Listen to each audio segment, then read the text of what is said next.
So మీరు చూసిన అప్పటి సినిమా పరిశ్రమలో ఎవరు అసభ్యంగా కానీ ప్రవర్తించిన సందర్భాలు అసలు అంటే పురుషులు ఇంతమంది హీరోలు ప్రొడ్యూసర్లు డైరెక్టర్లు టెక్నీషియన్స్ ప్రవర్తించిన సందర్భాలు లేవా మీకు మిమ్మల్ని ఇబ్బంది పెట్టిన సందర్భాలు ఏమైనా ఎప్పుడు లేవు బహుశా నేను పెళ్లి చేసుకొని వచ్చానన్న ఇది నా బ్యాక్గ్రౌండ్ బాగా తెలుసు వాళ్ళకి చాలా వేరే టైప్ ఆఫ్ బ్యాక్గ్రౌండ్ నాటకాల నుంచి వచ్చిన దాన్ని కాదు నలుగురితో పరిచయం ఉండి మూవ్ అయ్యి వచ్చిందని కాదు అన్నదాని అది కూడా కారణం అయి ఉండొచ్చు. కానీ జనరల్గా నేను నా ఆబ్జర్వేషన్లో ఆడదానికి ఆ రోజు ఇచ్చిన రెస్పెక్ట్ వాళ్ళు చూసే పద్ధతి ఆ మర్యాద ఇవాళ పొరపాటును కూడా లేదు. మన వాళ్ళే అసలు ఎగబడుతుంటే లేడీస్ సైడ్ నుంచి కూడా తప్పు ఉందమ్మా ఇప్పుడున్న వాళ్ళల్లో. ఇది షో బిజినెస్, నేను తప్పని నేను అనడం లేదు, బట్ దానికి కూడా ఒక you should have a demarcation somewhere that you don't lose your entity.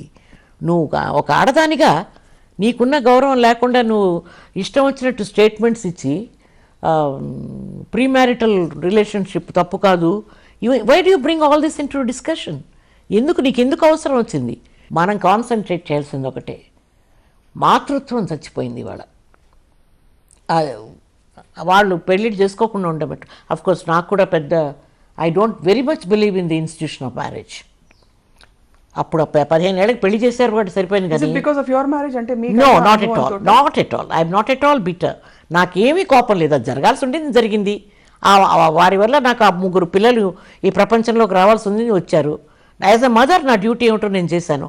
భార్యగా నేను పెద్దగా గ్రేట్గా నేను ఏదో సాక్రిఫైస్ చేసేసి నేను ఏదో గీతలు గీసేసుకొని సీతాదేవిలాగా బతికానని అబద్ధాలు చెప్పడానికి మాత్రం నాకు ఇష్టం లేదు. I had my own idiosyncrasies, I had my own shortcomings. నా వీక్నెసెస్ నాకు ఉండేవి. I succumb to it sometimes, yes I did. ఈ పరిస్థితుల్లో మీకు ఇంట్లో కష్టమైన పరిస్థితుల్లో వెలితిని భర్తీ చేసుకోవడానికి మీరు ప్రయత్నించాను.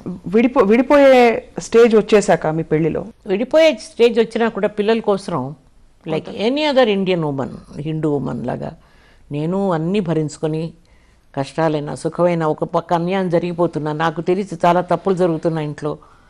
I just kept quiet because ఇంకా ఎప్పుడు నేను రెబెల్ అయ్యానంటే చెయ్యని దానికి నువ్వు చేసావు అని పదే పదే వేలెత్తి చూపించినప్పుడు నాలో మార్పు వచ్చేసింది. నేను I said like I'm like any other human body, I have the same feelings, I have the same sentiments, emotions అవి ఉంటాయి. And especially when you're working with so many beautiful heroes, naturally you would be tempted to, I mean, talk to them, be very close to them. What's wrong with it? మీపై ఒక comment వచ్చేది అప్పట్లో, మీరు పురుషులతో ఎక్కువ మాట్లాడతారు స్త్రీలతో కంటే అండి. That's true. ఎక్కిరించేవారు కూడా నన్ను, ఎందుకంటే వాళ్ళతో మాట్లాడితే జెండర్ డిఫరెన్స్ ఉండేది. నాకు వేరే విషయాల మీద పరిజ్ఞానం ఉండేది వాళ్ళతో మాట్లాడినప్పుడు. ఈ ఆడవాళ్ళతో మాట్లాడితే ఏమండి ఇవాళ వంట ఏం చేశారండి, ఎన్ని బంగారపు గాలు చేయించుకున్నారండి, ఎన్ని చీరలు ఉన్నాయండి మీ వార్డ్రోబ్లో, మీకు ఎన్ని కార్లు ఉన్నాయండి, మీరు ఎన్ని కోట్లు సంపాదించారండి, దిస్ కైండ్ ఆఫ్ ఈ మార్కెట్ టాక్ ఉంటుందండి షాపు. అది నాకు ఎందుకో మొదటి నుంచి ఇష్టం లేదు Swapna. I never believed in all that. రే ఓకే, యూ నీడ్ సంథింగ్, నీకు ఎంత కావాలి? హ్యాపీగా పీస్ఫుల్గా సంతోషంగా బతకడానికి ఓ మనిషికి ఎంత కావాలి? మగవాడితో మాట్లాడండి ఈ మాటలు రావు. వేరే వేరే అంటే definitely they will talk about politics, they will talk about world affairs, they will talk about so many things about life and child marriages. ఆడవాళ్ళలో ఎందుకు ఈ ప్రవర్తన వచ్చిందని మమ్మల్ని క్రిటిసైజ్ చేసి వాళ్ళు మాట్లాడుతున్నప్పుడు నాకు చాలా ఎలైటెడ్గా ఫీల్ అయ్యేదాన్ని. నిజమండి అలాంటి వాళ్ళు ఉన్నారు. తల్లి మహాశక్తి అంటారు ఆడది, ఒక పిల్లల కోసం తను జీవితాన్ని రూయిన్ చేసుకొని పిల్లల్ని బతికించుకుంటుంది. ఇంకో తల్లి తన ప్రియుడికి అడ్డొచ్చిందని చెప్పి గొంతు కోసేసి కాలువలో పడేస్తుంది, ఒకతేమో వాషింగ్ మిషన్లో పడేస్తుంది, ఒకతేమో తందూరి అవన్లో పడేస్తుంది పిల్లల్ని.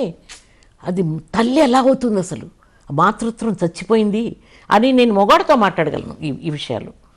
అట్లాంటి ఆడవాళ్ళని if you catch dum red handed, shoot them. తల్లి అంటే మనం ఎలాంటి మాతృత్వం అనేది మనం ఎలా డెవలప్ చేసుకున్నాం.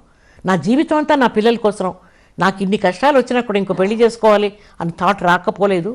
నా డివోర్స్ అయిన తర్వాత అనుకున్నాను, కానీ నా పిల్లలకి సరైన తండ్రి రాకపోతే, తండ్రి అవుతాడు అసలు వాడు, it will be a step father. ఆ పిల్లల్ని సరిగా చూసుకోకపోతే నేనే ఏడ్చేది, నేను వాళ్ళు కాదు, వాళ్ళు పోతారు పెద్దవాళ్ళు అయిన తర్వాత. ఇదే కారణం చేత ఆకర్షణలు వచ్చినా కూడా మీరు ఆపుకున్నారా? వెల్, ఆకర్షణ to the extent of wedlock అనేది మానేసుకున్నాను నేను. ఎస్.